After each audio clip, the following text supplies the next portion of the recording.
Thank you for joining me as I continue my examination of the book God's Not Dead by Rice Broocks from my atheist perspective. In this video, I'm going to cover chapter 6 of God's Not Dead, which is titled Life Has Meaning and Purpose. Broocks begins by declaring knowledge of our ultimate purpose to be a universal human desire. Even the non-religious seek out this purpose. For example, Carl Sagan. Broocks says, quote, Sagan's best-selling work, Cosmos, also became an award-winning television series explaining the wonders of the universe and exporting the belief not in an intelligent creator, but in potential intelligent aliens. He believed somehow that by knowing who they are, we would discover who we as humans really are. The very thought of there being other beings different from all of us can have a very useful, cohering role for the human species. That's Sagan speaking. Sagan's reasoning? If aliens could have contacted us, knowing how impossible it is for us to reach them, they would be far more advanced than us as a species. Therefore, they would have the answers we seek to our ultimate questions. This thought process shows the desperate need we have as humans for answers to the great questions of our existence.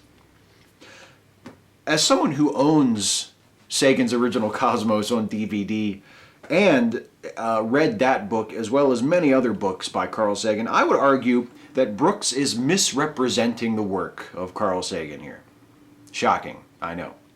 It's true that Sagan was very interested in finding extraterrestrial life. It's true that he assumed if such life were to contact us, that form of life would almost necessarily have to be far more technologically advanced than we presently are. But he didn't believe that these hypothetical aliens would somehow magically have the answers to our ultimate questions. One of the recurring themes throughout Sagan's work is the wish that we humans would get over ourselves and accept that we are a part of the universe, not the point of the universe. He wanted us to humbly and thoughtfully accept our true place in the grand scheme of the universe. And perhaps if we were to establish contact with an alien civilization that had surpassed us technologically, it would finally humble us enough that we would let go of the self-centeredness that has warped our perception of the universe since the dawn of our species. Sagan neither believed himself nor encouraged others to believe that the aliens would be able to tell us what our ultimate purpose is. Well, the good news, according to Broocks, is that life does have such an ultimate purpose. Quote, because God exists, we can know we were made on purpose for a purpose. However, when that reality is obscured, the consequences are devastating. Okay, now I think I see where this is going, but I caution those of you who are keeping track of the apologetics tropes to not check off atheism leads to Nazism quite yet. Let's wait until Broocks explicitly makes that claim. Okay? Don't worry, something tells me it won't be long. Broocks references William Lane Craig, introducing him as a philosopher and theologian whose work has affected millions of people, as though he assumes no one reading the book will have ever heard of him, even though he's already mentioned him in a previous chapter of this book. Craig, who has written with unconcealed alarm of how life in a godless universe would be without objective meaning or purpose. Now, there will be plenty of time to get further into the meaning of life in an atheistic universe, but for now I just want to point out what a horrible argument Craig is making. It's one of his most blatantly fallacious arguments, and those of you who are familiar with Craig will know that that is saying something, and yet he repeats it constantly. If there is no God, then our lives have no ultimate purpose or value. And he makes no attempt to hide how upsetting he finds this thought, and he clearly intends to upset his audience in the same way. It is a naked appeal to emotion and an appeal to consequences. We wouldn't want this to be true, therefore we shouldn't believe that it is true. It is a fallacy, wholly a fallacy, and nothing but a fallacy. And you would think that a self-professed professional philosopher like William Lane Craig would know better. Anyway, Brooks relates the story of Viktor Frankl, who survived a Nazi concentration camp during World War II and later wrote about his experiences in the book Man's Search for Meaning. In the book, according to Brooks, Frankl describes how prisoners who clung to some sense of greater meaning in the face of their suffering were able to endure, while those who lost that sense of meaning died. Now, Brooks doesn't quote Frankl here, and I haven't read the book Man's Search for Meaning, and I'm not familiar with Frankl's work in general. But assuming that he does say that prisoners who clung to hope survived while those who lost hope died, that's an incredibly shitty thing to say, isn't it? I mean, how arrogant and condescending can you be? So none of those who clung to a sense of greater meaning died in the camps? All of those who died did so as a result of their losing a sense of meaning? I hope, just for my own peace of mind, that Brooks is misrepresenting Frankl as he previously has misrepresented Einstein, Lawrence Krauss, Richard Dawkins, and just now Carl Sagan. And that Frankl doesn't actually mean to imply that those who died in concentration camps were somehow, in some measure, responsible for their own deaths. As though the Nazis were ordered to pick out and execute only the ones who seemed resigned to the futility of it all. On the other hand, I'm happy to accept Brooks making such a repugnant implication because, judging by this book so far, it would suit him. Anyway, hey, here's something interesting. Quote, "The Western world is suffering from the backlash of the meaninglessness of atheism and unbelief. Suicide is increasing. Drug abuse, especially the respectable version of the abuse of prescription drugs, is choking the life out of a generation desperately self-medicating in hopes of not drowning in a sea of emotional pain. This isn't surprising. When you tell people there is no God, that they are just animals that have evolved from lower life forms and are the product of random chance, you offer them little hope for deriving any sort of ultimate meaning out of that philosophy. The atheist quickly denies that atheism leads to meaninglessness, but it can lead to no other place." Brooks also says that material possessions don't lead to a happy life, that it's relationships and significance that we crave. Brooks says that atheism and a naturalist, materialist, physicalist view of the universe can't provide people with an ultimate meaning or purpose for their lives. He says, quote, "Man's search for meaning takes a tragic wrong turn without belief in God, leaving man with an existential philosophy of despair. In other words, how could meaningless, random processes produce conscious, rational creatures who are aware of meaning and purpose?" Well, I find this to be a particularly stupid question, sort of the philosophical equivalent of asking how a plain-looking seed can produce a beautiful flower. It is our consciousness that allows us to perceive the world, to comprehend and reflect on our experiences, to form opinions, and to decide A, that things mean something, and B, what those things mean. The fact that our consciousness is the product of evolution, which for the 36,000th time is not a random process, doesn't prevent that consciousness from doing something which evolution can't do. Evolution isn't conscious. Evolution isn't a being. It doesn't have any opinion on what anything means. We are conscious, and we are capable of holding such opinions. I don't see what is so fucking difficult to grasp about this. And let's talk about meaning. Brooks says that without God there can be no ultimate meaning.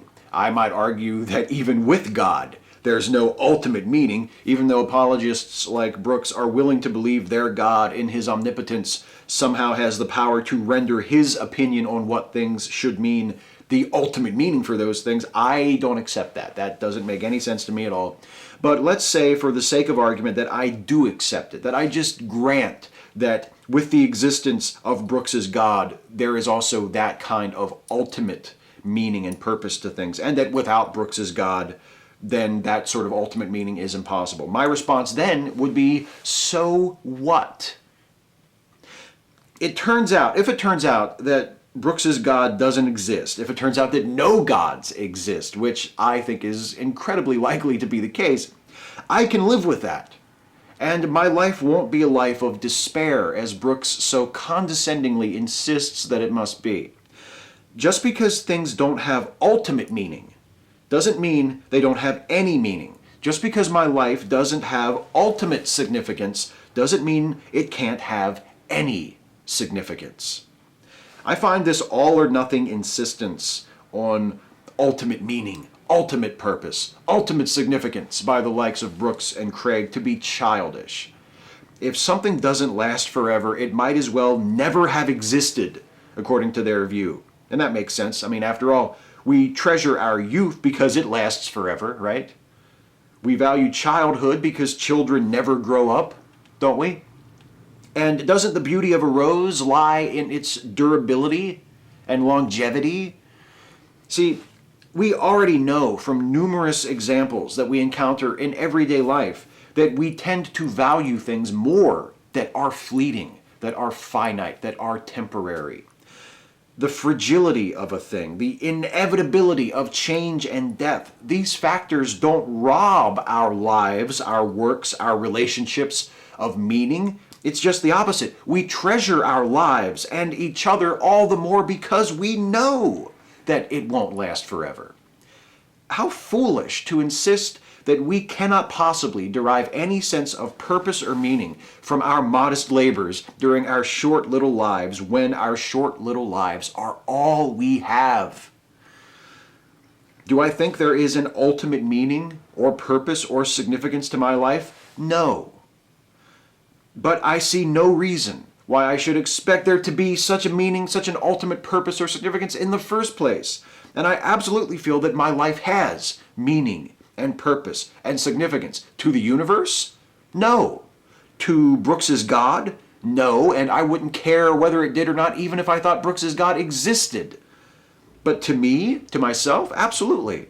To other people, to my loved ones, to my friends and my family, to those I encounter either in person or through my work, I think so. I hope so. I hope it has some significance, some meaning, some value to them. The lack of ultimate meaning doesn't fill me with despair because my life does have meaning. The lives of others do have meaning, not because God decided they do, but because we decided they do. It's true, nothing lasts forever. It's true, eventually even the memory of our species itself will disappear from the universe. There will come a day when you or some far-off observer, billions and billions and billions of years in the future, will not even be able to tell that we were ever here. Someday, we will vanish utterly. And one day, the universe itself, as we know it, will no longer exist. But that doesn't mean that our lives mean any less, because the universe doesn't decide what our lives mean. We do. And how dare Rice Broocks or William Lane Craig or anyone else, even God if he existed, presume to tell me or any person that if I don't accept the meaning assigned to me by their interpretation of their religion, then my life is meaningless. Even though I have encountered it many times, the arrogant presumption of that still leaves me at a loss. I'm going to move fairly quickly through the rest of this chapter since it's mostly just Brooks repeating himself, restating his argument from incredulity over and over and over again, like this, for example, quote, "But how could those same blind, impersonal forces produce creatures who are deeply curious about the meaning of life? Remember, science itself rose out of the Christian worldview that the world was rationally understandable and could be investigated and understood because God existed." And there's a lot more of that. How could life come from non-life? How could meaning come from non-meaning? If we're just animals, why shouldn't we just act like it? Literally, this chapter, 3, 4, 5 more times after the quotes I've read you, he makes that exact same argument slightly rephrased. How could meaningless forces produce meaningful... He does it over and over and over again. But there is one particular line in that quote that I just can't let slide, and it's the claim that science is somehow inherently Christian. and that the view that the world is rationally understandable comes from Christianity. That is not just generally theism, which would be bad enough, but Christianity itself. This idea is, to put it extremely lightly, fucking bullshit. Once again, Brooks seems to be tipping his hand as a presuppositionalist, saying that we must first assume the existence of his God before we can do any reasoning, before our reasoning can have any basis. Non-Christians who utilize reason and science would be borrowing from Brooks's worldview, I presume. He doesn't say it, but presubs have said that often enough that I can just sort of assume that that's what they mean.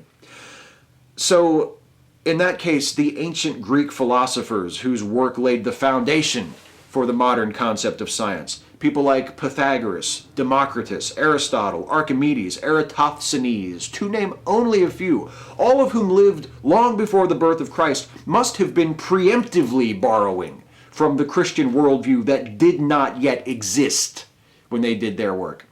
Or what about Ibn al-Haytham, the Muslim astronomer and mathematician, who was probably more responsible than any other single person for establishing the scientific method and the modern philosophy of science? He must have been borrowing from the Christian worldview too. Which is odd. Isn't it odd, since science is so inherently, inescapably Christian, and that we have to presuppose the Christian God in order to use science, that it wasn't a Christian who first established the scientific method as we know it today? Why was it a Muslim guy who established that? Why wasn't it a Christian, if it's so inherently, inescapably Christian? Life has meaning and purpose because God exists, Brooks insists.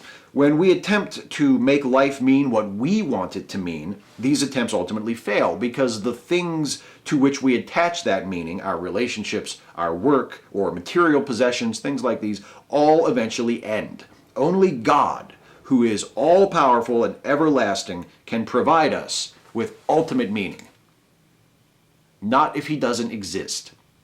And no matter how much you might want that ultimate meaning to be there, no matter how much you think it ought to be there, and no matter how miserable you find the prospect of it not being there, none of that is evidence for God's existence. Brooks argues at length that humans are not descended from lower animals, and in doing so he repeats some of his earlier arguments from the previous chapter about how macroevolution is impossible, his arguments from incredulity against evolution. But for the most part, most strenuously, he argues from the position that humans can't be the product of natural evolution because, well, they just can't. Quote, "If man was not created separately from the animals and is just an evolutionary freak of nature, then how can we consider ourselves special?" It feels a bit odd to say this to Rice Broocks since he's older than I am, but man, grow up. For Christ's sake. It's one thing to make a shitty argument based on your own infantile, self-centered wish thinking, but to write an entire chapter of a book where you fill page upon page upon page with just repeating that same shitty argument? But if we evolved from lower animals instead of being created, that means we aren't special, over and over and over again. And the worst part is, not only is Brooks behaving like a petulant child, he expects me to behave the same way. And you know what? I'm sorry. I'd rather pull on my big boy pants and do the best I can to face reality as it actually is than sit down in the mud next to Rice Broocks in my pissy diapers crying over how things aren't how I want them to be. How someone could write this and expect it to be taken seriously by adults is utterly beyond me. How any adult with any degree of literacy or education could take something like this seriously is even further beyond me. There is literally nothing to this other than wishful thinking and appeals to consequences. I've been doing these series for 3 years now. This is the 11th book that I have reviewed in this format, and I am astounded at how fucking trifling it is.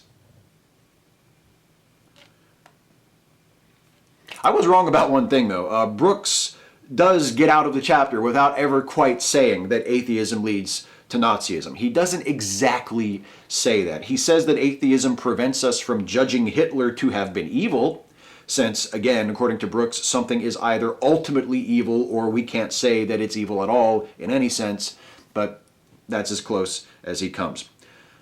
Brooks lists 10 ways in which humans are different from animals. Those 10 ways are metacognition, aesthetic recognition, language, creativity and scientific exploration, morality, higher intelligence, personhood, culture, existence beyond the physical, by which he means the soul, and spiritual hunger. Brooks claims that evolution and atheism cannot explain any of those 10 things. Well, not only are there naturalistic explanations for all 10 of those things, even existence beyond the physical, which is a made-up concept, science can actually explain why we would want to make up something like that.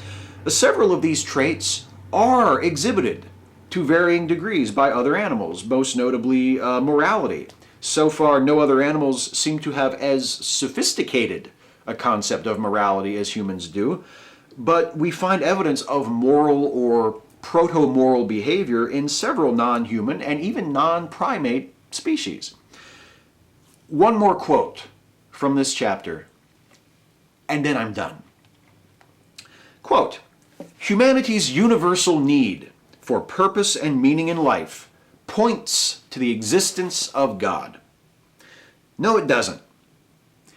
Your preference for ultimate meaning and purpose reinforces your belief in God. But your preference is not evidence. No matter how much you wish for something to be true, wishing alone will not make it true.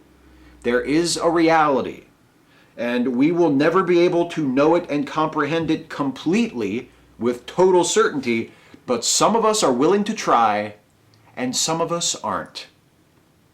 And that is all for this week. It's a shorter video than some of the other ones have been. I hope you don't mind. You're being let out of class early because your teacher finds the textbook to be just so full of shit this week. It's staggering how trifling this chapter was. It's shit. Damn. Holy fuck. Anyway, we'll be back next week to do this again. Chapter 7 is coming up next. I'm over halfway done now, by the way. This was the first video of the sort of the back half of this series. So we're gradually almost home. We're getting there. We're getting there. So next time is Chapter 7. Chapter 7 is titled Jesus and the Resurrection. Won't that be fun? So thank you guys as always for watching. Please leave a comment on this. Tell me what I got right, tell me what I got wrong, argue with me, agree with me, whatever you have to say would be of interest to me, I'm sure, whether you're an atheist or a Christian or some other stripe of religious person or some other philosophy or viewpoint of any kind. If you watch this and you have something to say, please do say it. I look forward to reading the comments, and I will see you guys next time. Thanks for watching.